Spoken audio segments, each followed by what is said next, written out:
I'm in Edwards, Colorado, and behind me is a neighborhood of roughly 300 trailer homes.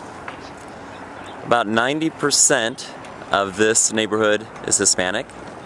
About half of the adults here are not able to carry a conversation in English. Children, for the most part, are fluent in English unless they are new to the United States, which is the case with some of them, and some do come to the United States with language skills. Last night I distributed 294 invitations to offer English practice, speaking English, in the homes. And just being in the community passing those out was significant in some of the conversations I had with people. And I was able to pass out 294 invites in less than 3 hours time. Started at 6:15 and was done around 8:45.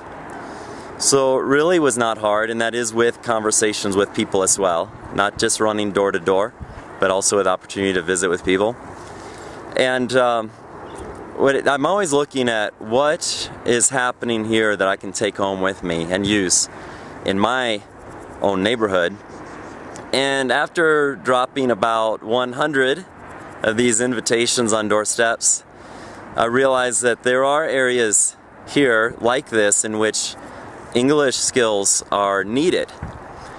And recently in my own neighborhood around Alberta and Giles, I've been introduced. I knocked on every door in that apartment complex inviting people to a lunch that one of the elders in our church was cooking out on the grill. We made chicken because a lot of people don't eat cow.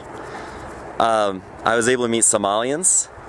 I was able to meet Nepalese, who were the primary guests for our picnic. Also met a woman from Burma, and also a couple from the Middle East.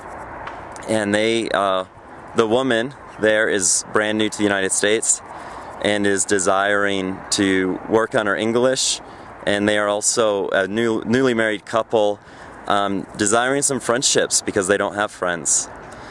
So as I'm walking around here last night, I'm thinking, well, we invited all the people in that apartment complex to a meal, but they say, give a man a fish, eats for a day, teach a man a fish, eats for a lifetime. And we have people in our own neighborhood who can use help with English.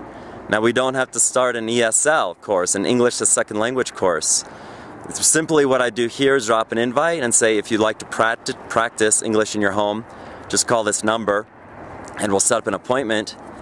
And so we can do that also in our home. I say in the home, I believe in the home is where the best ministry is. People do not need to come to us. People do not need to find our church and enter into our church, because we are the church. We live among the Christians in the community you see behind us. We are the church among those behind us who are running from God. For those who, many have not gone to church since coming from Mexico. The adults, for the most part in this neighborhood, have a good understanding of the Bible, but their children do not, because after a move, they did not get back to the church. And that's typical in other neighborhoods as well. Not only in the neighborhood like this Hispanic neighborhood, but in others. And then in the United States, especially when we have a neighborhood of Somalians, they are not coming with any Christian understanding for the most part, and yet we have an opportunity to reach out to them. So just some things that I learned here. Hope it's helpful for you in your context.